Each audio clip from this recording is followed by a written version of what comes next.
ધંધુકામાં જળઝીલણી અગિયારસની શોભાયાત્રા દબદબાભેર સંપન્ન કરાઈ। અમદાવાદ જિલ્લાના ધંધુકામાં જળઝીલણી અગિયારસની શોભાયાત્રા કરવામાં આવી હતી, જેમાં નવરાત્રિ મંડળ, ગણપતિ ઉત્સવ મંડળો તથા ભજન મંડળો અને અક્ષર ચેરિટેબલ ટ્રસ્ટ સહિતના લોકો ધંધુકામાં જોડાયા। શોભાયાત્રા સમગ્ર ધંધુકા પંથકમાં ફરી મોડી સાંજે સંપન્ન થઈ।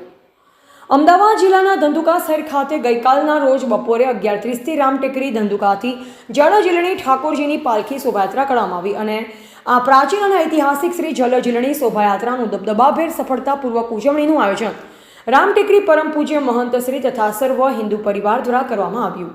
આ પ્રસંગે વર્ષો વર્ષ ઠાકોરજી શ્રી જળઝીલણી અગિયારસ ભાદરવા સુધી અગિયારસના દિવસે એકવાર જળઝીલવા નગર યાત્રાએ નીકળે છે। શોભાયાત્રા શહેરના મુખ્ય માર્ગ ઉપરથી પસાર થઈ ફળિયાઓ, મહોલ્લાઓ, બજારોમાં વિશાળ સંખ્યામાં શ્રદ્ધાળુઓ ઠાકોરજીના દર્શનનો લાભ લીધો અને સાથે સ્વાગત પણ કરવામાં આવ્યું। શોભાયાત્રામાં નવરાત્રિ મંડળ, ગણપતિ ઉત્સવ મંડળો તથા ભજન મંડળો અને અક્ષર ચેરિટેબલ ટ્રસ્ટ ધંધુકા પણ જોડાયા। જળઝીલણી અગિયારસ શોભાયાત્રા દરમિયાન ધંધુકા પોલીસ દ્વારા ખડે પગે રહી ચુસ્ત બંદોબસ્ત સાચવાયો હતો। જળઝીલણી અગિયારસ પ્રસંગે ઠાકોરજીની પાલખી ધંધુકાના પ્રતિષ્ઠિત ઐતિહાસિક રામટેકરી મંદિરથી નીકળી હતી। પાલખી યાત્રામાં સંતો, મહંતો, સેવકો, આગેવાનો, વેપારીઓ અને ભાવિ ભક્તો ખૂબ જ મોટી સંખ્યામાં જોડાયા હતા। ધંધુકા પોલીસ સ્ટેશન દ્વારા તમામ સ્ટાફ તથા હોમગાર્ડ તેમજ જીઆરડી સહિતનો સ્ટાફ ખડે પગે રહી ચુસ્ત બંદોબસ્ત રાખવામાં આવ્યો હતો। Reporter CK Barad.